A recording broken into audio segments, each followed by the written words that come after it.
Okay, so hello and good morning, everybody. We are DFI. There is Gunmeet on the window at the bottom, and there is Manoj. Hi, guys. And I am Anand Sharma. Thank Hi. you very much thank you very much, everybody, for joining us this morning.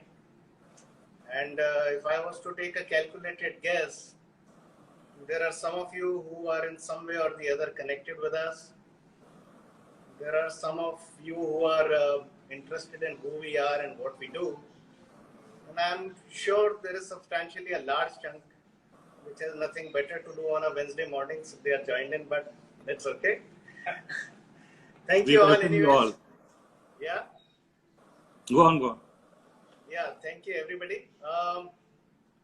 We would primarily focus this morning on who we are and what we are and why we are DFI, why we are Design Forum International. Exactly. I think in the recent past, some of the people they were asked about why have you given a name Design Forum International? What does it stand for? I mean, what is the reason behind it? So, while we were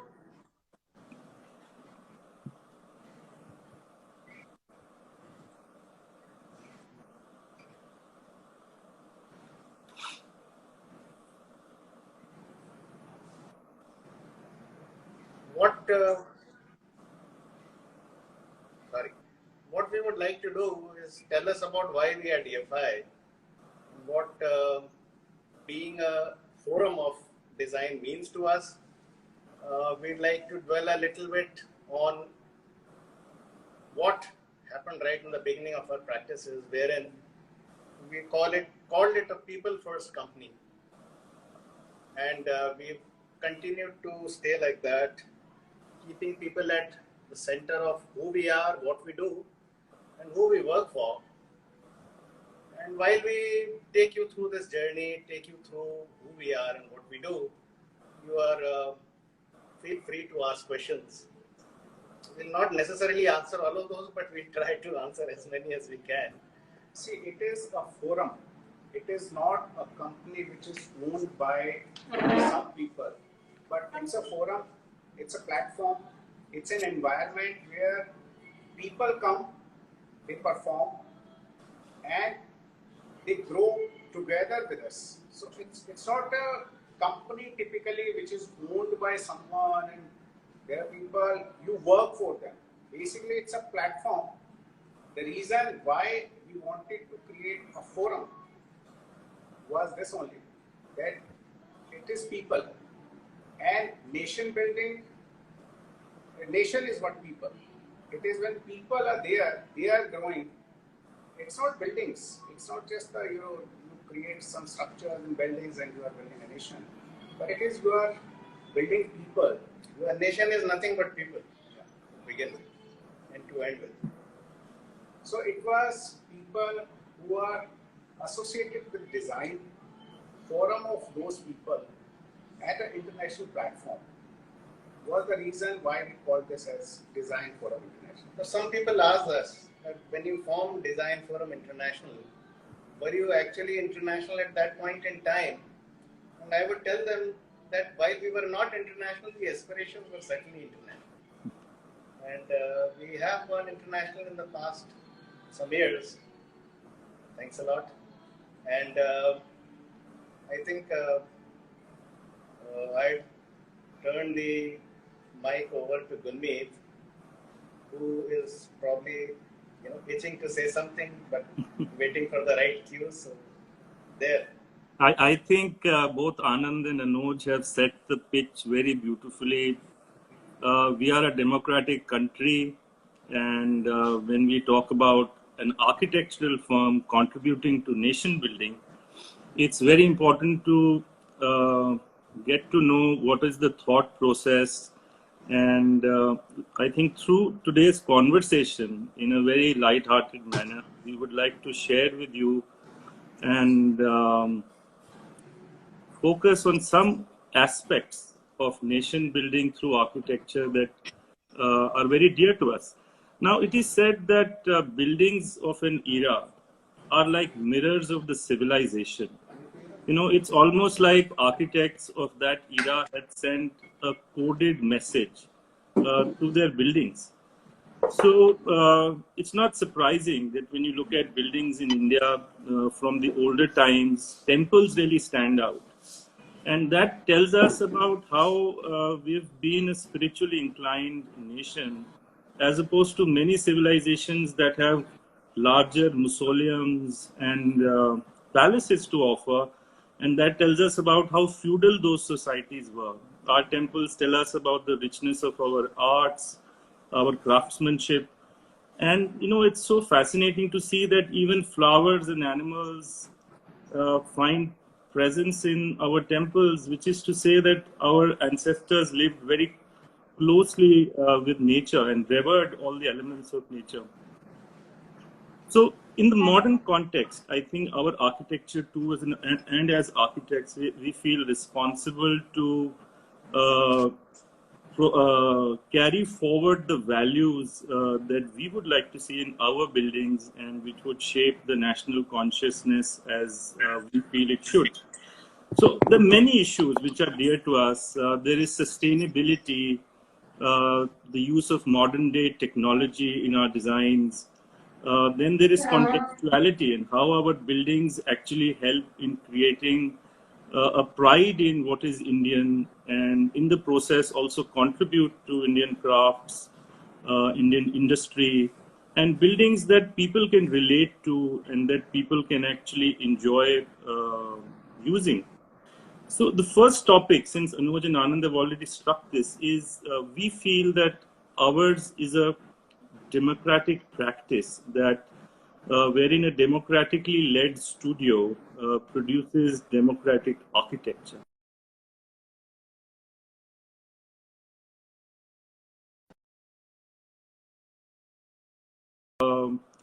DFI has led the way in creating a democratic studio and producing great democratic architecture in his buildings. It's quite clear, Anand. Yeah. Would you like to respond to that? Somehow the audio has gone down for some reason, but I'll come closer and maybe. It is very clear. Very clear.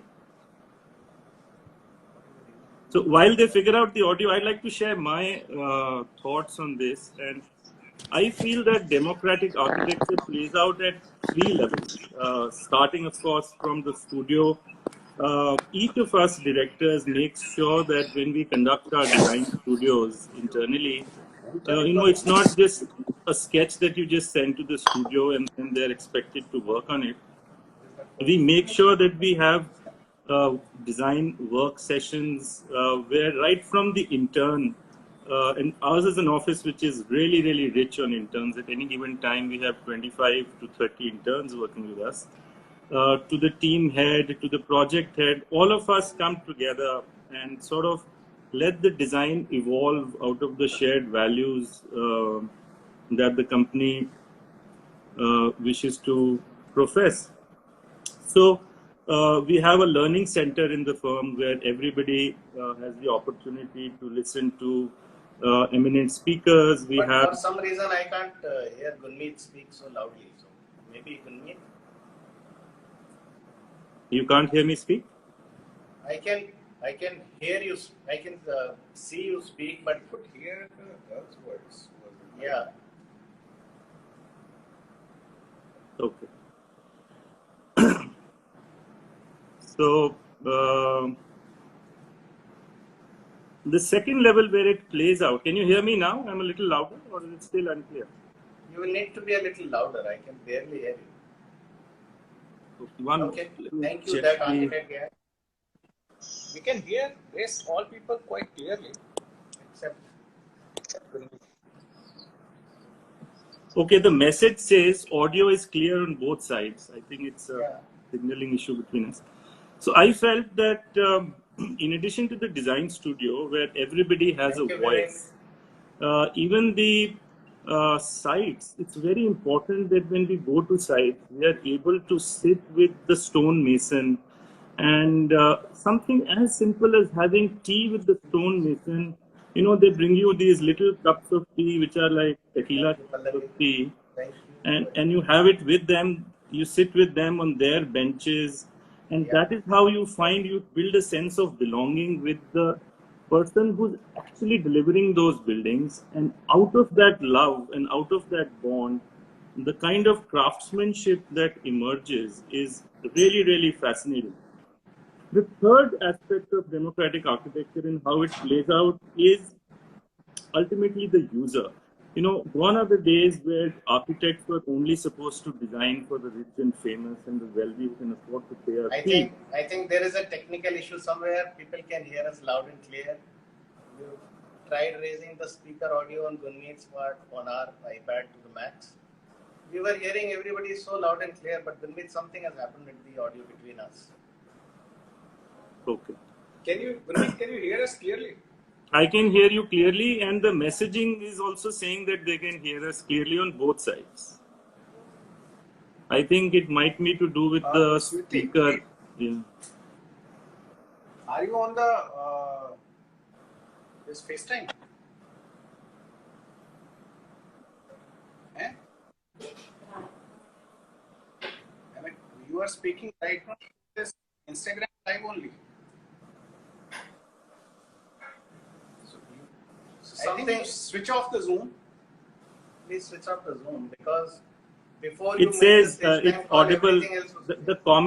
The comments are very clear.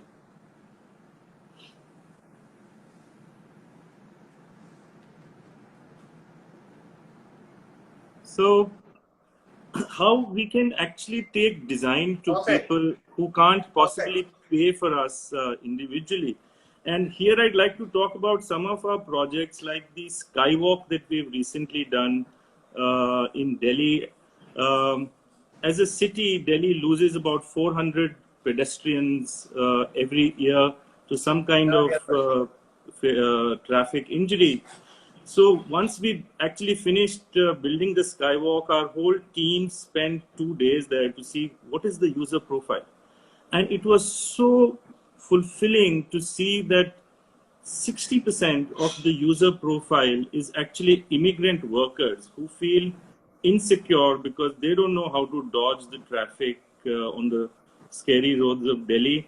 And they are the ones who are using the Skywalk. I found school children using the lifts and using the stairs to cross the road. So I think as architects, when we are able to extend our services to the ones who are not directly paying us for our services, but actually make an impact, whether it's to safety, whether it is to capacity building, whether it is to Right. adding delightful elements to the city. I think that is how, as architects and as DFI, we believe I we think pursuing DFI, I would democratic also architecture. like to talk briefly about Dakshineshwar Skywalk here. Uh, there, the stakeholders were the small shopkeepers, people who had small kiosks on the way to the temple.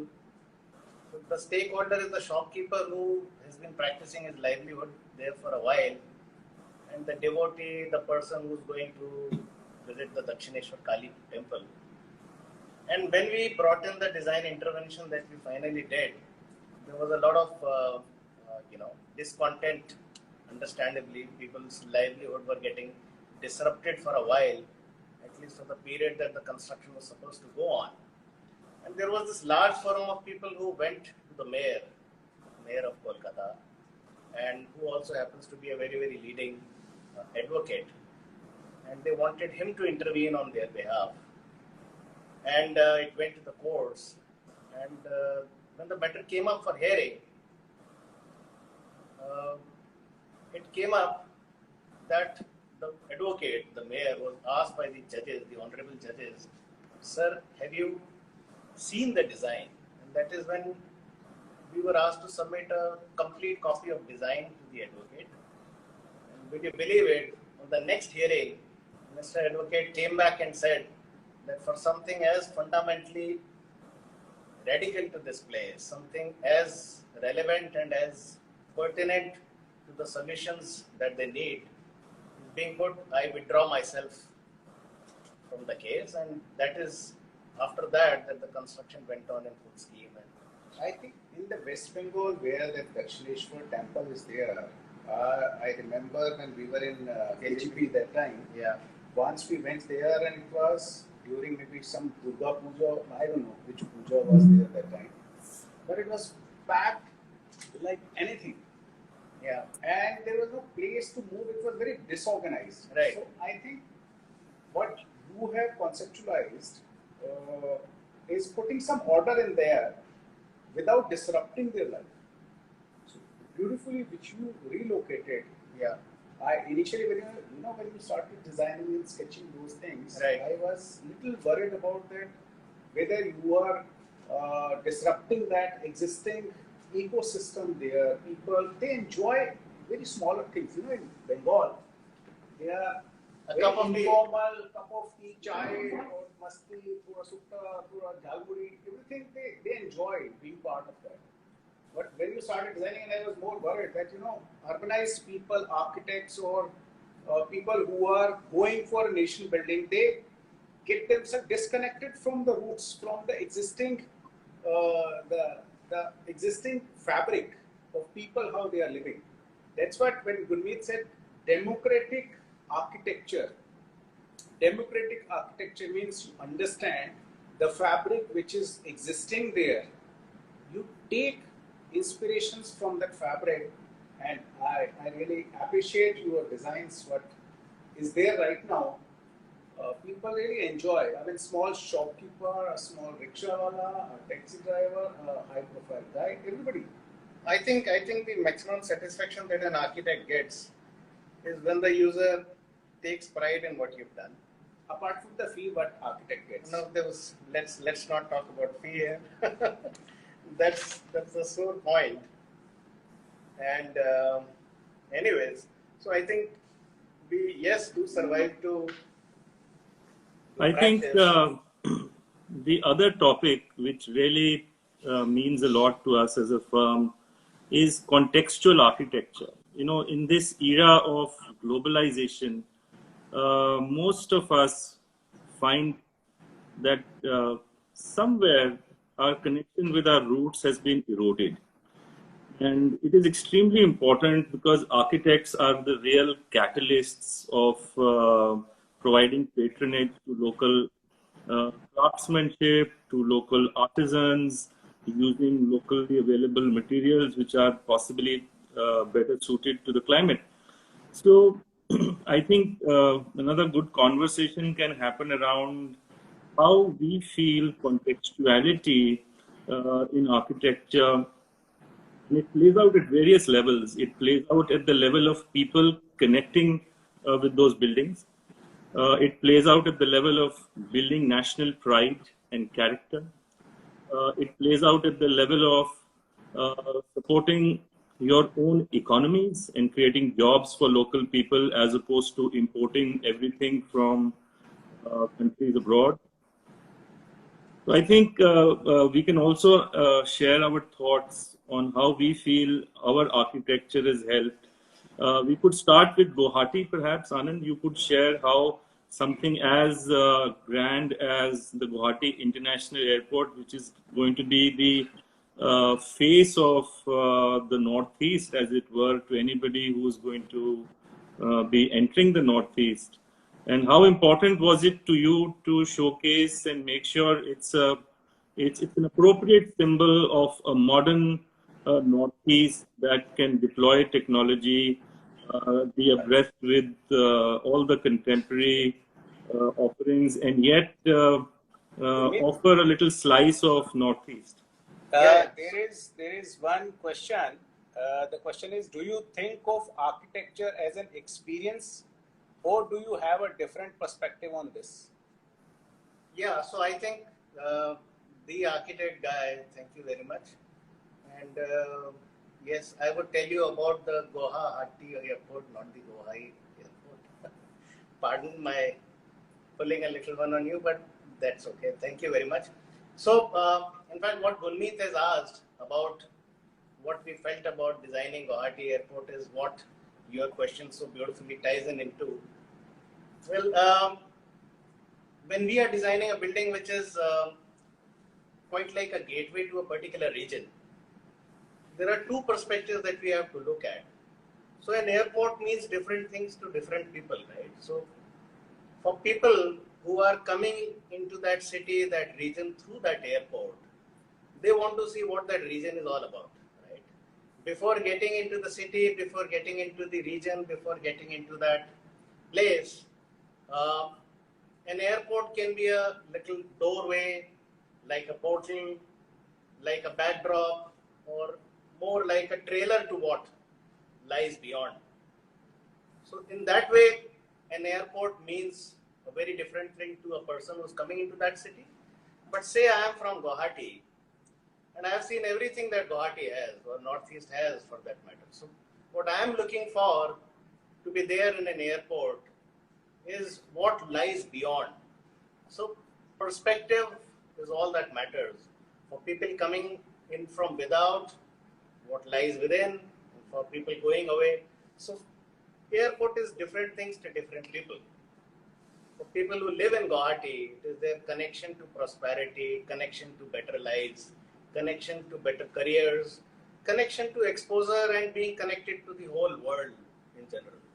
So we took both perspectives into account, and we have given the people who coming to that place a sense of what Northeast is all about. So as you walk down from the deboarding bridge, the aero bridge, and you walk into the arrival corridor, you end up in what we call a Namaskar atrium.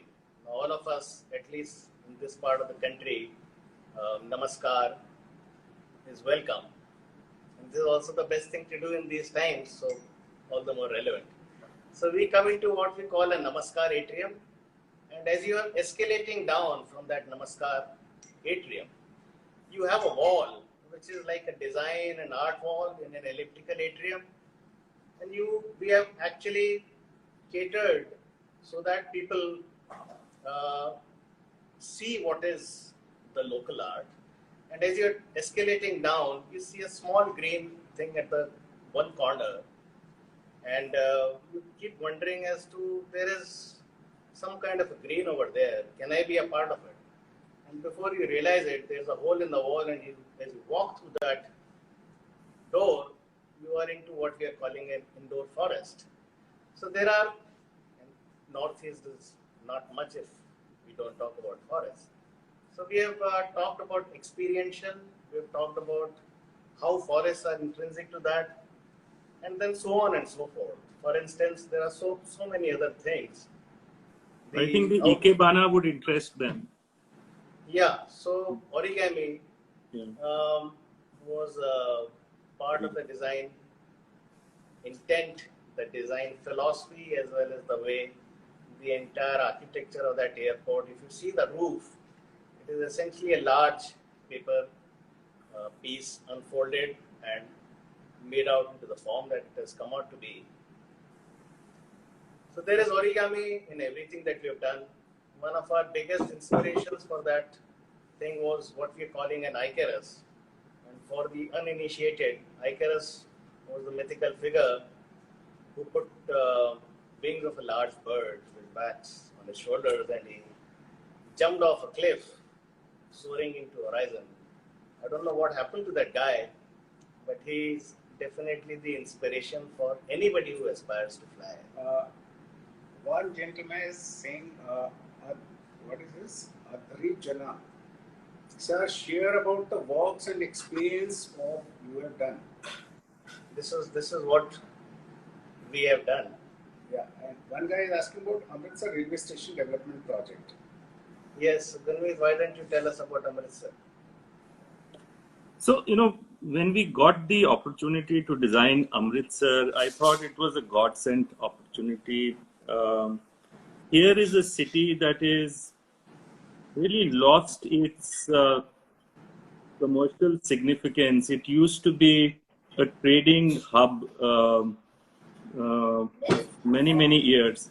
And then, because of the insurgency in Punjab and because of various other issues, the city really lost out. Essentially, it has now become a city which is prime because of its tourism to the Golden Temple and to the Wagah border. So, Yeah. again, like Anand Vaishnavi, said, we had Vaishnavi, to. hold it. Vaishnavi, I'm just giving a thumbs up to Vaishnavi. It's a beautiful question. And I'm sure Gurneet will have a lot to share on that. Thank you. Sorry. So I felt it was extremely important that we use this opportunity of redeveloping a railway station, which typically sits in the old part of the city. You know, the railway station at Amritsar was built in 1871. And it's one of those buildings which is neither a heritage building nor a modern building. And all attempts at doing any sort of renovation have been quite piecemeal. So we said we will create something that is extremely modern, however, something that actually belongs to Amritsar. So we sat around thinking, what is the soul of Amritsar's architecture about? What are the colors of Amritsar? What does Amritsar actually mean? And we found that two colors are extremely prominent, and which is the combination of white and gold. So if you go to Harmandir Sahib, all the buildings there are white. And then you have this large water body, which is the Sarovar. And then within that, you have the temple, which is like a lotus sitting in the midst of a pool of dirty water. So, symbolism has always been a very powerful way of creating grandiose architecture. And here, whoever conceived the Golden Temple actually wanted that the temple inspires people to become pure, just like the lotus is pure. Each of us should become pure. So we took the lotus as the prime sort of inspiration for our design. And we thought, let's pick the colors. So we picked the colors white and gold. And then around that, we created the main facade of the building. So what you see is a colonnade made up of 5 shoots of lotuses. And when these 5 shoots of lotuses actually stack up next to each other, they actually create 4 tall archways. Now, there is that hint of the architecture of Sikhs over there, but it looks extremely modern. And then we went about solving the real problems that people feel in a railway station. Typically, I find in everything in our country, the entrance tends to be very small. You know, if you go back 20 years, you went to a bank, you had a tiny window and you had to put your hand through it and get your check signed. We tend to have very narrow interfaces between the public and the facility. And so we found that here is a large railway station with one porch, and you enter through the porch. You know, somebody imagined it in 1870s when horse carts used to function. And the same concept is here. So we said, why not use the concept that is used in airports so beautifully of a linear concourse? So we brought in the concept of a concourse, and the concourse then becomes the interface for the city and the railway station. The concourse has all facilities. You have washrooms, you have retail, you have coffee shops, you have ticketing counters. So anything that a passenger would need is available there. It's also the first railway station to actually allow you the first trolleyable railway station, which means we had to design large lifts where trolleys can fit in. In India, we're used to traveling very heavy.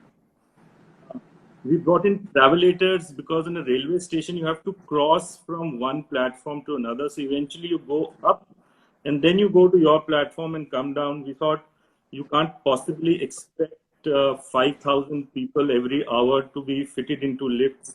So we put in travelators. And then most importantly, Gurmeet, I think a lot of questions are coming up.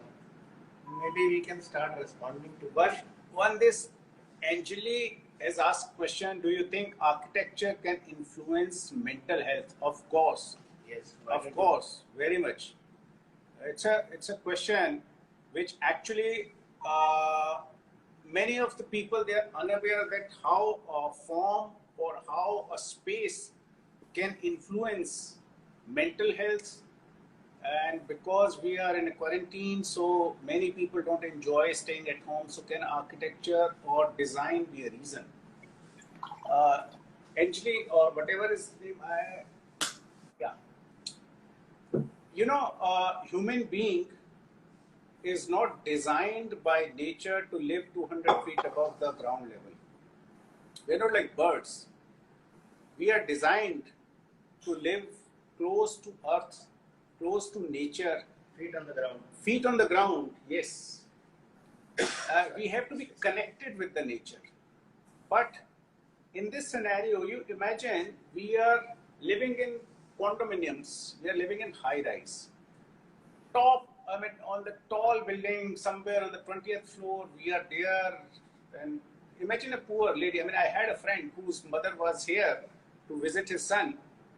And the guy was, all day he was out in the office, and the mother with the servant was alone in the home.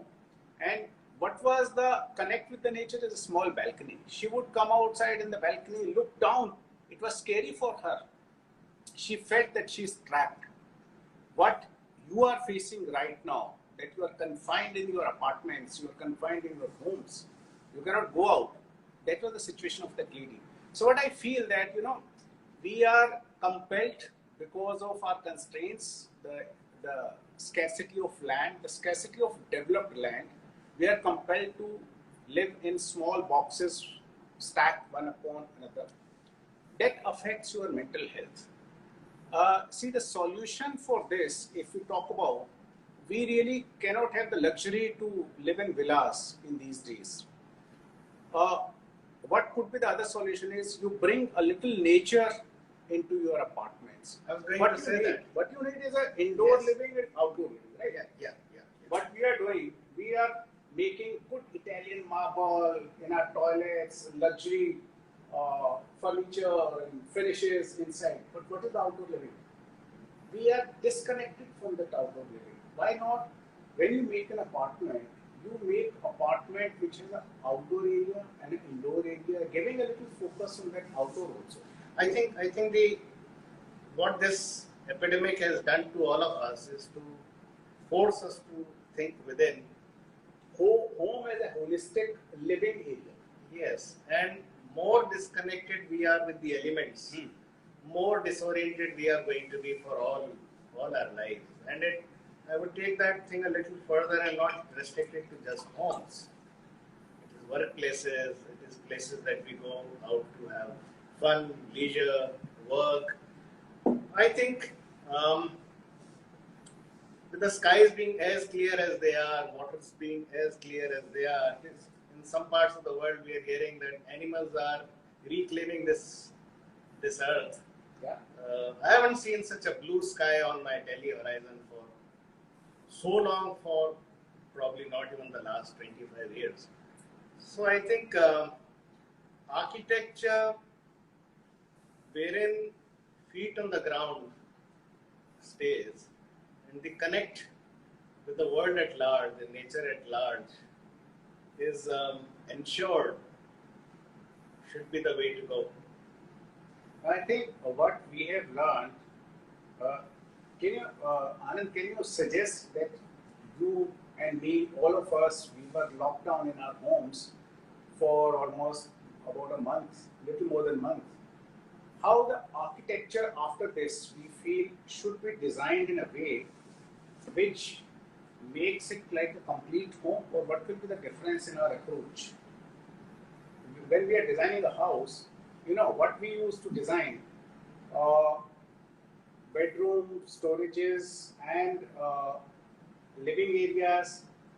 I felt that my daughters, they have to take their classes, online classes. They need segregation also when their classes are on. When I'm working, 4 or 5 people in an apartment or in a habitable unit, they are living together. They are spending their day, night cooking together, eating together, living together, everything, they need one, their territorial spaces. Second thing, I feel that every bedroom has to be a complete bedroom nowadays. Multifunctional. Multifunctional, Yeah. complete bedroom. Yeah. A bedroom of my younger daughter has to be as good as my room. Yes. Earlier, Democracy. It's more democratic.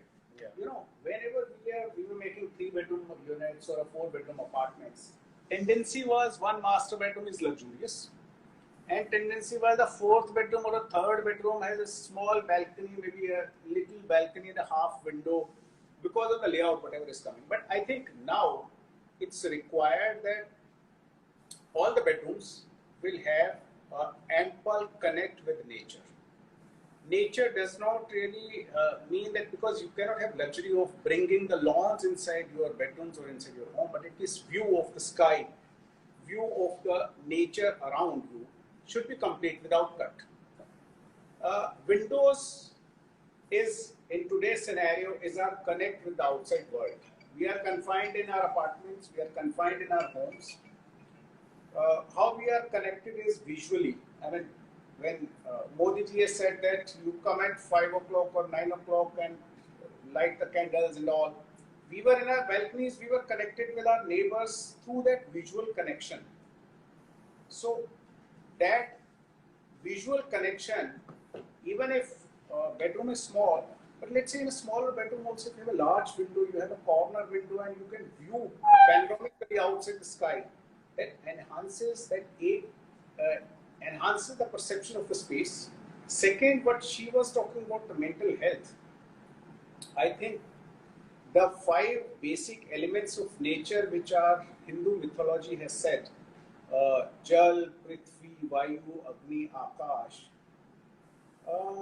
I feel that those are the fundamental elements for our basic mental health. पता क्या होता है हम लोग I think very important thing to look at is how the cities are going to change with work from home. I think one of the most important changes that happened was automobiles actually designed the cities. So people who lived closer to work actually paid a lot of money and lived in small homes. And those of us who were willing to make a compromise of a longer commute lived in the suburbs. And then you suddenly found that a lot of people moved to suburbs, so new work opportunities emerged in the suburbs. So there was a lot of physical commute was actually governing the nature of how large the house you live in and your whole life. I think one of the important changes that is going to happen post-COVID is living in densely packed habitation is never going to be sustainable. I mean, no matter what we try and do with technology, I find that in Delhi, the density is as high as 1,500 people per acre in these unorganized colonies. And even in organized colonies, it is as high as 600 people. Whereas the moment you step out of Delhi in the village, the density is as low as 2 people per acre. So it's an unusual spike, basically because people wanted to stay close to work. So with the kind of new society where more than 60% of the jobs tend to be tertiary sector, there is going to be a movement towards more people being able to accomplish maybe 50% of their work from home, maybe 80% of their work from home. And therefore, you will see people would start expanding and living farther away over the next 10, 20 years. And it's not about Corona, it's about the realization that things can be much better. And once you have a rarefication is the opposite of densification. Once you have rarefication, then what Anuj is saying about living close to nature and all that will become even more real. And right now, homes are designed for activities of 16 hours, which is 8 hours of sleep and then 8 other hours. work was never part of home design. Now homes will have to be designed for 24 hours, which means school at home, play at home, recreate at home, you know. So I think the two clear shifts are going to be rarefication, which is going to allow a much more sustainable city to evolve, and B, homes being designed for a 24-hour cycle as opposed to for a Gurmeet, 16-hour. let's go for the question answers. There are a lot of questions are coming. There is one question: how do you balance? Sinosaur has asked a question: how do you balance function with aesthetic appeal?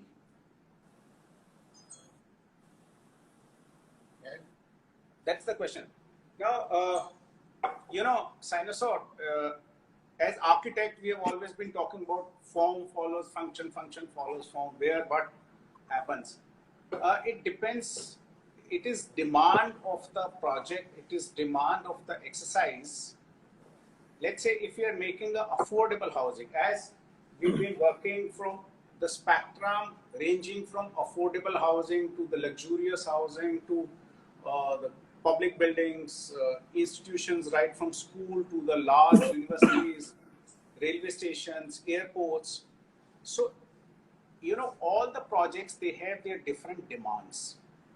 If you are making iconic housing versus you are designing affordable housing, the demand from the users, the expectation or the aspiration from the users are different.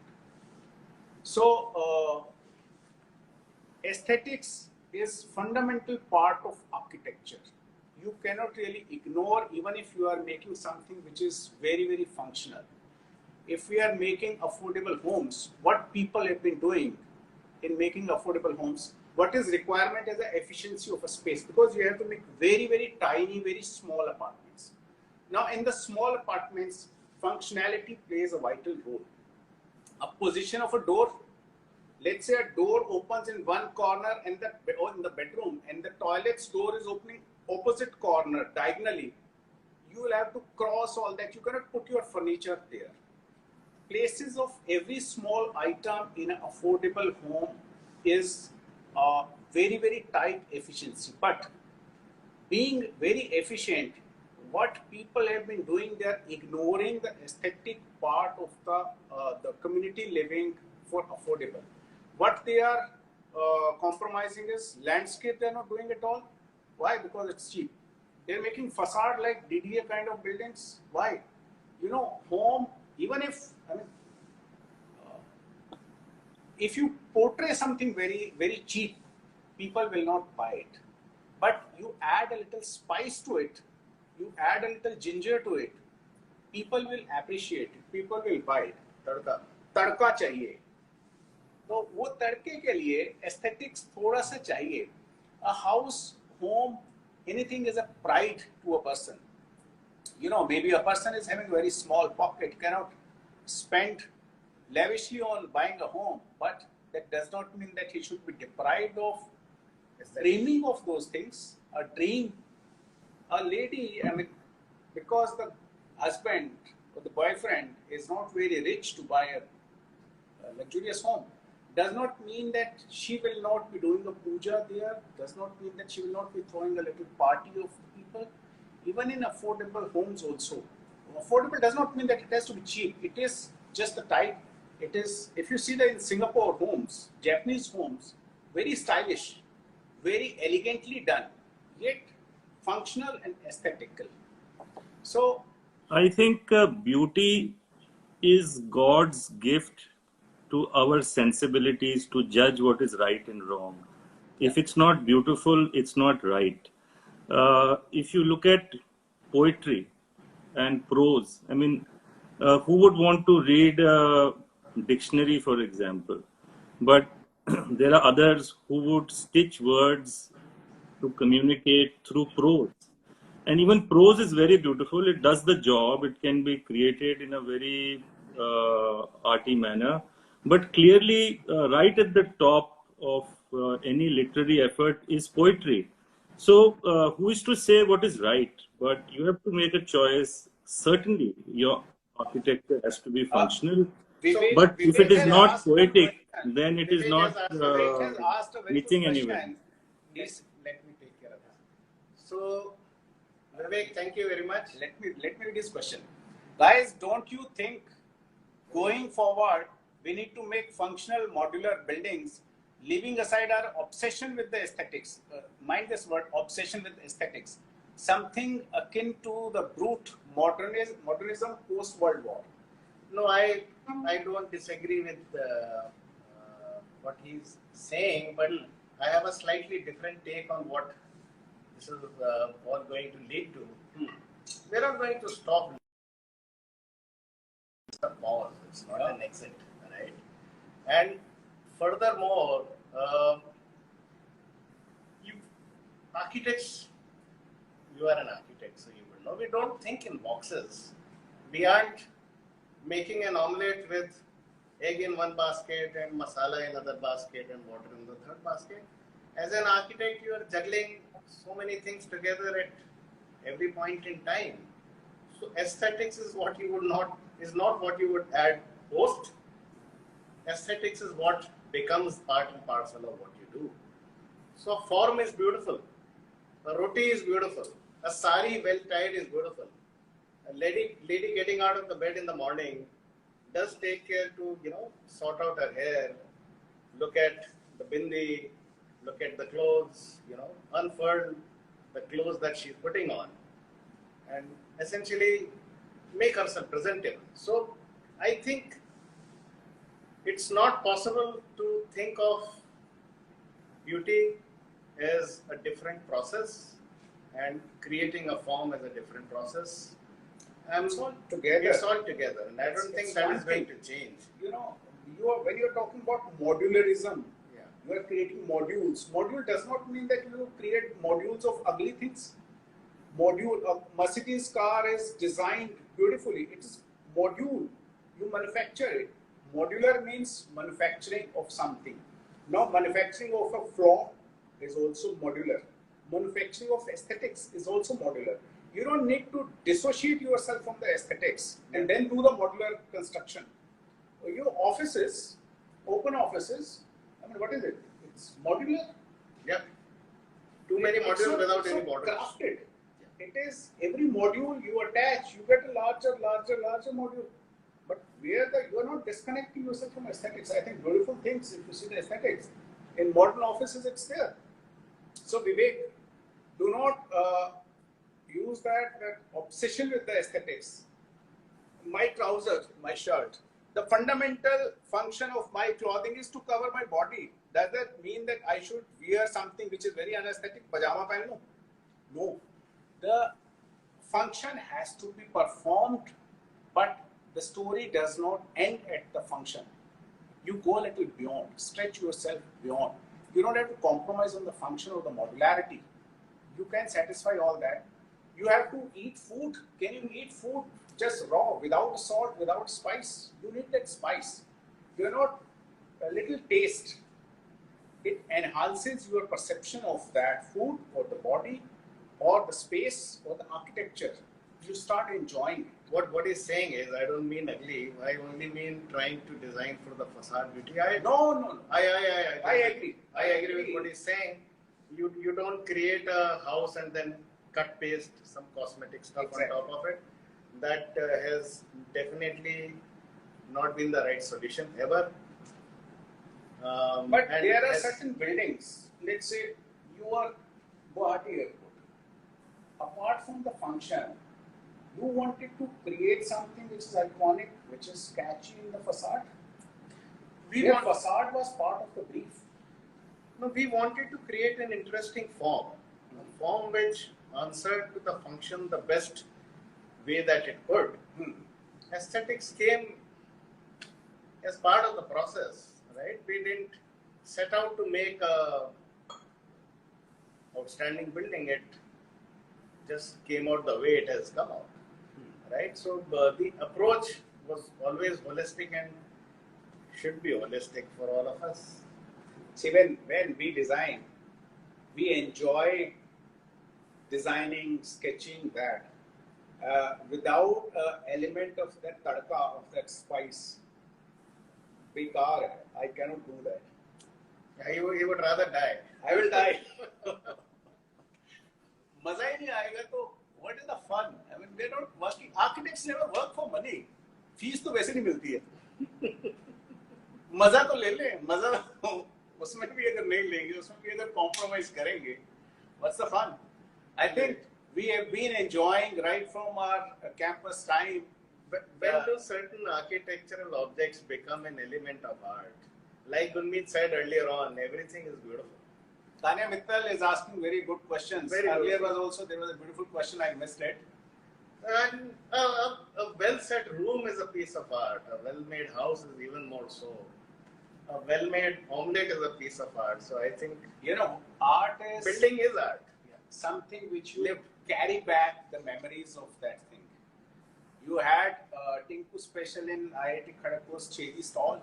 We carry that image, carry that taste, even now also after 25 years.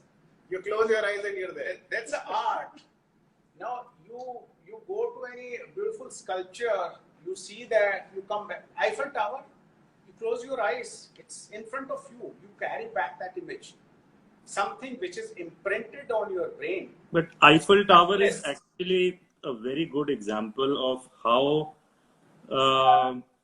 art and technology were actually integrated in such a beautiful manner. Yeah. And it was actually an expression of the French engineers as a response to what the English had done. And they felt that they must do one better. And that is when they created this structure. In fact, Gustave Eiffel and Otis, both of these people collaborated, and even the lift had to be designed to go up in Go on an angle. yeah. So the outline is so modern. Yet when you Yeah. go close, you see ornamentation which perhaps was not necessary, but one could not have imagined a very brutal, minimalist form follows function in those days, because people wore shirts which had a little frill on it. There was this culture of garnishing, of enriching what you did with the softer sort of effects. And yet it was so modern, and it solved a great problem of how to use steel and build such a modern structure. One of the contemporaries in India is in Delhi is the Loha Pul, which was made in 1860s. And you can actually see the big difference between aspirational architectural monument and a very functional bridge, which actually did nothing. I mean, so many of us would live in Delhi and perhaps we would not know what the Loha Pul looks like. Howrah, which was made in 1880s, actually had that element of beauty. And so you find the Howrah Bridge actually becoming a symbol of a whole city. So I think beauty, problem solving, structural integrity, when all of it melts to become one, that is when you get a great piece. You can't distinguish between them. Gurmeet, Abhinav is asking, when Eiffel Tower was built, why was it disliked by most of the people?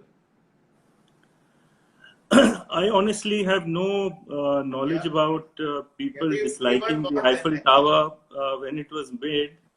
And, it's possible that there were social issues around it then, but clearly it was a great symbol of aspirational engineering done 150 years ago. No, I tell you what was the reason. That was the age of classicism and experimentation also. So Eiffel, who was a great civil engineer, structural engineer, he wanted to experiment something with the steel. But when he gave the design, when he shared his design, that was looking very brutal. That was looking very unrelated with the human touch of what architecture in Paris was at. But he just wanted to experiment. He wanted to bring a change that the modernistic time is going to be the steel structures. He erected that. So there were different opinions. Some of the people, they appreciated that experiment, but some of the people, they rejected the idea because that was looking brutal with steel, because steel was not considered as part of the soft furnishing of the living spaces, living environments. But that was an experiment, and bold experiment, which has now become a piece of art. It is so dynamic in its image. Let's go other questions also. There are a lot of concerns about the future of architectural practice after this High Court order allowing people without degrees to also practice. There is one, and there is also concern that post-COVID, how would architecture change? So I can see that there are 19 seconds remaining, and we need to log in again. Can somebody, Mariam? There is one. We need to take Gunmeet again, is it? Right.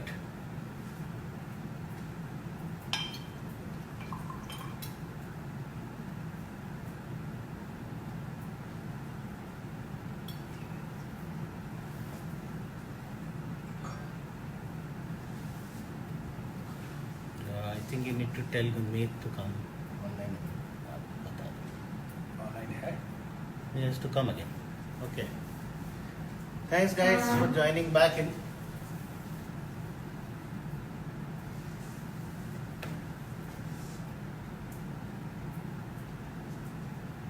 Right.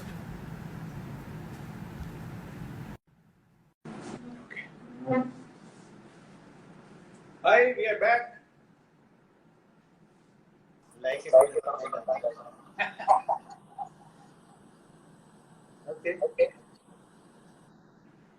Hi. Yeah. Okay. So there was a question, Gurmeet, I forgot the name of the girl. She was asking, do people appreciate facades or the comfortable interiors in their livable areas, be it homes, be it offices? So what is more important, the comfortable interiors or the beautiful looking facade? I think this is a question which will always remain unanswered. मतलब आप बोलोगे राजमा खाओ या चावल खाओ, एक चीज खा लो. And या तो राजमा खाओ. I think a great piece of interior or architecture must combine both. To say one is more important than another is, let's say, if you have to choose a shirt, it looks very nice, but it's very uncomfortable to wear. Would you want to wear it every day? The answer is no. Equally, if something looks very average but is extremely comfortable to wear, like a white linen shirt, you enjoy wearing it, and Let me show my white linen shirt. yeah. So I think it's also very personal. Are you a showman? Are you somebody who lays more importance on comfort? And one should not look for answers outside. One should try and connect with oneself and see what is important to you as a designer. What is important to you. Another Anjali is asking, any advice for architecture student? मैं दूं. अपना submission जो है ना time पर करना. Otherwise your professor is going to kill you. Okay. Make your submission on time. That is the advice. And, I think some people are asking about design philosophy and the process. I think Possibly there is students. enough philosophy going around. We'll choose the funkier ones. What do you suggest? Skills as in what is all your all three combined best memory? I don't, of course. If we share our best memory, na, that It's not parliamentary. This is not the right forum to share our best memory. we'll share separately. Independently. But of course, the life spent at IIT Kharagpur, Yes. In toto remains the best part of what we have lived so far. And I think that takes the cake. Advice is really good. I'm glad you liked our advice. I wouldn't rate my own advice so highly, so thank you very much. All right. We'll go some other questions also. Okay, we'll start going back. What were the questions? What would you? I think let's go for it. What would be your dream project and how would you go about it? That's a very, very tricky question. Dreams. No, we dreamt of doing houses, we did houses, we dreamt of doing large housing projects, we did that. Maybe a dream project would be the designing the first airport on the moon or a skywalk going from Connaught Place to the moon. Maybe. Too wide, but Good question. What are the challenges you faced while starting a project? have your different thoughts have come together in one project? Any such project? Lots of those. I think when we were doing a residential architecture, the biggest challenge before starting a project was to understand the requirement of the lady. The husband and wife both will come. The husband can categorically tell, I want 3-bedroom, 4-bedroom, 5-bedroom size of this. And the lady will say, I want something which is little different from others. Okay. Anand, I want something, my bedroom has to be designed in a way that it is not usual, it should be little unusual. Okay. Something which is not very common. Okay. Something which is very good, extraordinarily good. It should have wow. Here, everything is same thing only. Please tell us what you want. So the biggest challenge was to understand what the client or the lady is saying and what she is not saying. If you can understand what she wants, half of the game done. Then No, you are the architect, you can do it. No, I think at the risk of sounding chauvinistic, it's very difficult to figure out what a lady wants, but we will let that question rest over there. Okay. Having been married for 22 years, no better person to answer that question. Yes. But I think what Anuj is trying to make a point about, Understanding the client. getting sense out of what he wants, out of what he says. Right? This is the biggest challenge. Something which he has not said. If you can read that Yeah, as a psychologist, yeah. you understand what he wants, then you can do. Gurmeet, we designed one house and we were doing presentation of how the space should be, how the room should be. And end of our half-an-hour discussion, the guy said, I want a house like Govinda or Kader Khan ki movie wala jo do staircase ja rahi ho. You remember that? I think as architects, sometimes we have to fulfill the dreams, childish dreams of our clients, and it's a choice. I mean, I feel it's also important for us to educate them because everybody has aspirations based on their exposure level. And you find as an architect in the beginning, you will attract clients who have possibly a lower level of exposure. And as you start coaching them and doing interesting stuff, you avoid the At which point should we listen to the cases, client or console the client? We listen to the client when he's writing a check for us. we console the client when he says drawing time pe nahi aayi. So we tell him that don't worry, kabhi na kabhi to aayegi. I think the question about dream project really needs to be answered. I think it's a very Which project? a dream project. Uh-huh. I feel that there are artists who paint for their clients, and then there are artists who actually create their own paintings based on what they want. Even as architects, you have the liberty to create your own projects. We have every year we create 4-5 projects where there is no client. So I think the best way for an architect, I remember I had to apply for my training in 4th year and my portfolio did not look very impressive. So I created a project. I created a project of designing a lakeside and then worked on it for 10 days, presented it to a few architects and got my internship. And recently we dreamt of a project for Delhi called the Delhi Cycle Walk. Which is talking about creating a 200-kilometer cycling and walking track for the city, which is going to make it possible for people to actually walk and cycle to work or to shop or to study or to the uh, recreational areas or to the sports areas. So we are connecting all the sports centers, all the educational institutions, all the business centers to homes. So architects, I think, are one set of people who are really at liberty to create their own dreams. I mean, if we can't create our own dreams, nobody can. So, as a student, as a young architecture professional, don't just wait for the right client to come. You must project what you can do. Go and make your dream project, and you'll find those kind of clients coming to you. So Choksi, answering your question, you are studying in New Zealand and you are wanting to know whether, let's scroll back. She has asked this question. He or she, I'm sorry. Where? Yeah, This one. I am from India, studying in New Zealand. So once I complete my studies, can I work officially on other countries? So I'll answer this question. My daughter is studying architecture overseas. There are some countries which have back-to-back arrangement, reciprocative arrangement with India. Most importantly, architecture education in India is 5 years.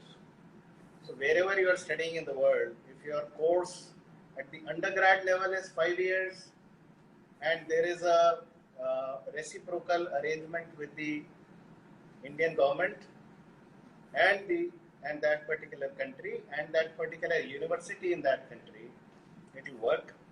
If it is anything less than 5 years, you will need to do a post-graduation to get a license to work here.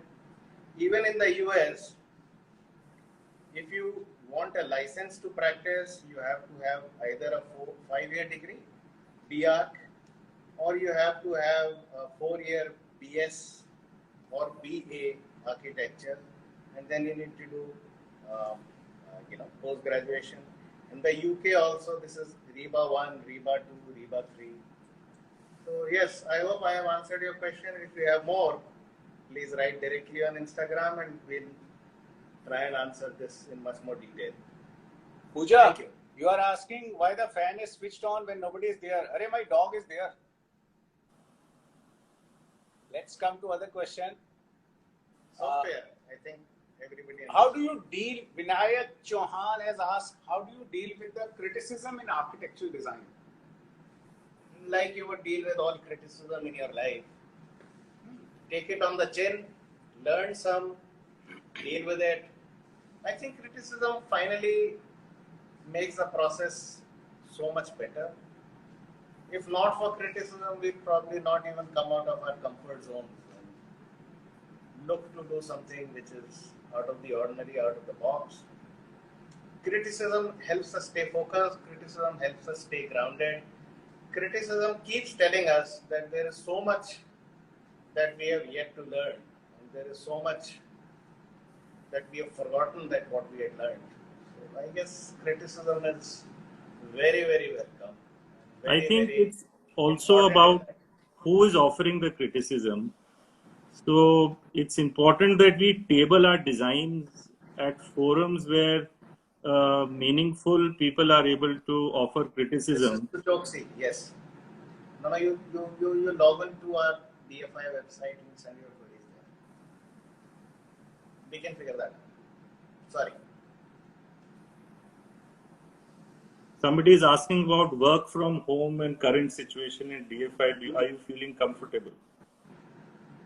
And somebody asked a very, very painful question right there. Why are Architect freshers most underpaid professionals in the industry? I think work from home is a boon, and most architectural companies are going to look at working from home at least for 1 or 2 days in a week. It's really going to be empowering people, especially I feel it's an extremely empowering method now for a lot of lady architects who have to go on prolonged leaves of sometimes 6 months, 9 months, causing discontinuity. So work from home is really going to redefine how practices are going to function. Gurmeet, there is one very good question, and I have to relate it with one of our recent experience. What are your thoughts on other companies' studios where only head architects / owners? Yeah. Beautiful. Yeah. Thank you very much. See, I tell you, that when we were talking about Design Forum International, it's a forum where people perform. It's not owners, or it is not the top, the head architects or the team heads or group heads who are only given the opportunity to design. I'll give you one very recent example. In our design team, one of the design team, there are 5 architects and there are 4 interns who are working. And we were working on a project of a retail and resort combined in Bagdogra, next to the Bagdogra airport. We did the designing and all, and now we were about to design the plaza detail or the environment in the landscape, because in retail, it is not just the built up, but it is the entire environment with the landscape, how you create, that is more important. So we floated that competition in our design team. So 5 architects, 4 interns, Right. 1 me, all of us, we did our designing. Saturday we gave this design exercise, and Monday was the submission. Monday everybody submitted. We shortlisted 3 designs. Those 3 designs did not carry my design. In those 3 designs, there was one girl, Tanya, and second was Tawheed, and third was an intern, Nazim.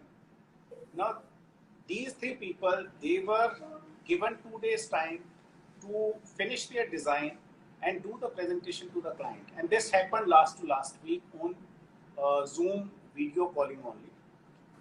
These 3 people, they did the presentation, and the client and their panel, they appreciated their design so much, and finally they quite liked, they liked some of the ideas from all the designs, but their the reaction was for the intern, when they came to know that Nazim is an intern whose one entry is being selected this, they said that let Nazim not go out of India.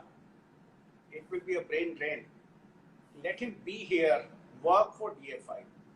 You know, this is a big boost for the interns, for the youngsters who get a forum, who get a platform, who are not just the drafting machines in architectural offices. What we want, that everybody is given opportunity to perform.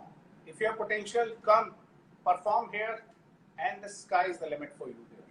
That is what Design Forum International means.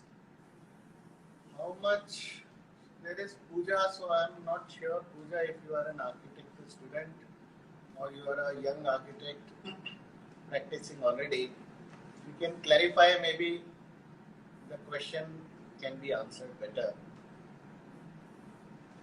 What is your suggestion to hire best manpower? Tanya Saha has given a thumbs up. Tanya, sorry, I forgot your name at the last moment. Nobody eventually remembered. Yeah. That's what that matters. No, that is because of the age it is happening, not because of you. I am doing post-graduation, okay. So, I think for a client to listen to you, you have to make him understand that he needs you, right? If he understood everything that was there to be done, he would do it himself. So you have to figure out a way to convince and convey to the client that he needs you in being able to realize whatever he's visualizing. That's one. And sustainability or technology or classicism or modernism or functionality, everything that is there has to be part of the entire approach. You can't force anything down anybody's throat. If you were given a chance to talk to your 20 or younger self, what would be your advice to him? Gurmeet, you have to give advice to 25-year-old Gurmeet Singh Chauhan. I think it's a very enjoyable profession, and I'm assuming that you joined this basically because you enjoy it, because the long hours of work that you're headed to. Be observant. And I think when we are studying architecture, there is only so much that one can absorb in school. And this is a beautiful profession where you can actually learn through observation. So if you are observant and you read, you travel, and then you apply all those lessons that you learn, then naturally your designs would get enriched with those lessons. So remain happy, remain observant. There is one girl, Arshia Pushkarna. Messages I'd like to give to the friendship. She has written, really appreciate the DFI's policy of putting youngsters on the front line with constant support. Hi Arshia. Arshia was intern here in DFI in our design team. And she has enjoyed her stint here, I think. We also miss you, Arshia. Yeah, this was connect giving back to Arshia.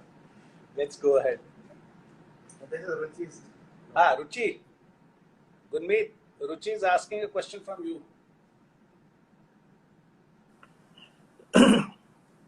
I think, it's always a challenge to find good talent. And in our firm, we have a very simple concept. We are very open to receiving applications. All of us receive them personally. And every year we have between 25 to 40 interns. In fact, if they come typically for 4-5 months, so it's almost 50 to 80 people. So only when you see how an intern works, you are able to sort of make up your mind, and they are also able to choose whether they like working in your company. And it's a combination of you liking their work and they liking what you are doing. So I think that is how we have so far succeeded in, I would not use the word hiring the best manpower, in finding the right team to work together with. That is how we look at finding the best people. Please tell us how much justifiable is it to submit thesis panels online, that to urban design thesis? I really don't have a very clear answer to that. What we are seeing is unprecedented. None of us have been here ever before. So I guess one thing that architecture does tell you and does teach you, Pooja, is to think on your 2 feet, deal with it. How do you deal with a tricky client? How do you deal with a professor who would not listen? How would you deal with a colleague who always has had one leg up, one-upmanship? Somebody who's waiting to upstage you whenever you feel that you got your moment in the sun. So I guess improvise, do the best with what you have.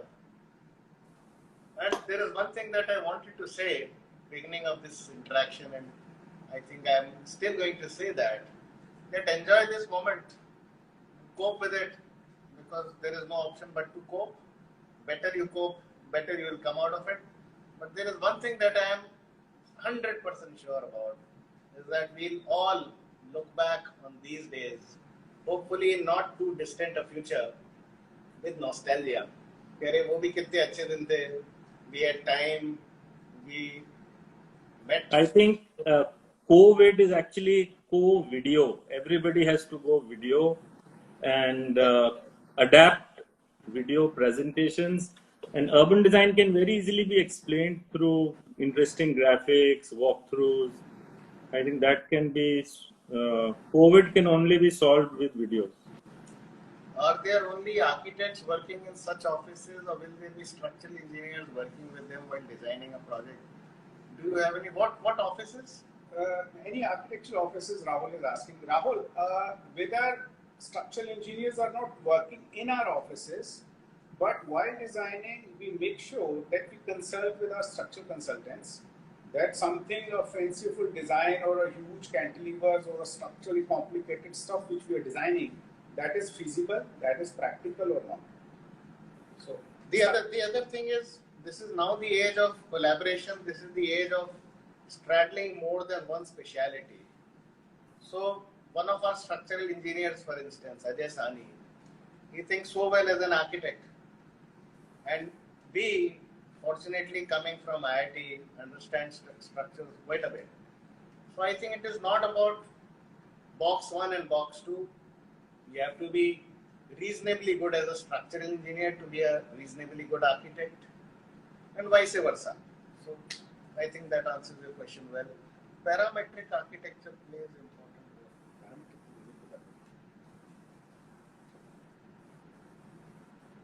It does. I think it is one of the design approaches that increasingly are finding acceptance both in the way designs are approached as well as the interiors are approached, surfaces, facades. Yes, definitely. I think we are coming to the close of our session. We are just about 4 minutes left. Maybe if there are any questions that anybody has felt that we have not answered their questions repeated prodding, now is your time. Don't regret later. So maybe answer it, question it again. Maybe. Let's just scroll up. Let's give everybody a time. IIT to TCS to DFI. Anything about the journey? We're still there, buddy. You know, just last year we had a silver jubilee in our IIT, and when we reached your first year, we never felt that we are 25 years away. We felt that we are there and we belong to that campus. It doesn't feel like 25 years. So we are same. IIT, TCS, and DFI. We are still same. And who knows? Maybe there will be anything beyond. Yeah, DFI too. We're still growing. We're still evolving. I think we are very young. Advice to young architects practicing today. Would you want to have these kind of sessions for youngsters and future? I think advice for practicing architects yes. to make yes to Smith. Every project as your best project. We are a young practice based in Delhi. What do you think how we should do for better networking? I think platforms like Architecture Chat deserve all the kudos, all the applause. Thank you very much. I think to bring us, had it not been for this lockdown, I don't think three of us would have ever come across or sat together to talk. And sat with you guys. So thank you very much. I think these sessions are. We really enjoyed this. We will be again back together. As architecture is a very good profession, why architects are underpaid? Let's not wallow in self-pity. There are so many people who get much lesser paid. I think we are very well paid compared to a whole lot of other professions. There is enough for everybody. There is no problem. Okay, you just have to work hard enough. Thank you very much. And any closing notes, Gurmeet? I think this has been a real discovery of a new platform for engagement. And what is so beautiful about this platform is that a whole lot of young people have participated today, and that you can do this from the comfort of your living room in a span of 1 hour. You're talking to 100-odd people. I think it's really, really fascinating, and many new opportunities can emerge through this experience. It's been the first time for me, so I really enjoyed it. So we have something called a learning session. This is answering to the architect guy in our office. Maybe have some avenues available to us. Maybe meet in different circumstances. You all have our email IDs. You all have our website URL. For those of you who do not, www.dfir.com. Please write. We'd like to respond as much as we can. And Ruchi, you drop in. You are not an ex. Come over anytime. Yeah. So what we were saying yesterday, you can check out any time of the night, but you can never leave. Gurmeet, how is DFI? Yeah. DFI is like Hotel California. You can check in anytime you like, but you can never leave. Yeah, I think we shall. Ruchi, you cannot check out. We give you positive dope here. Yeah, so I think we've completed our quota of 1.5 hours today. Yeah. And thank you very much, guys. It was fun meeting you all in virtual space. Keep loving this profession, this beautiful profession that we are in. Love all over. Thank you so much. Thank you. Thank you.